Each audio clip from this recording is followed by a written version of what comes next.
ithini lento yokusha mawungakuthatha nje umuntu umbeke esithombeni? Okay, okokuqala nje ukusha into ngempela esihlangabezana nayo kakhulukazi kulezi nsuku njengoba nje kubanda ngoba sidinga ukufudumeza, sidinga ukushisisa amanzi, senza amatiye.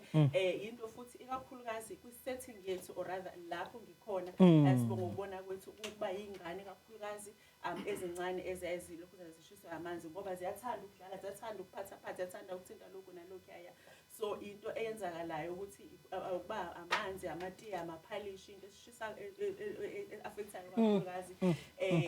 lapho belokhuzane begcine sebeze befika kodwa kukhona nokunye ukusha kwasendlini ngenxa yokuthi kade kukhanyiswe ikhandlela amahitha kade bekwe kakhulukazi kwengubo igcina ingubo seyilokhuzane seyikhanya lapho nakho-ke ukuganga-ke kwey'ngane khona lokhuzane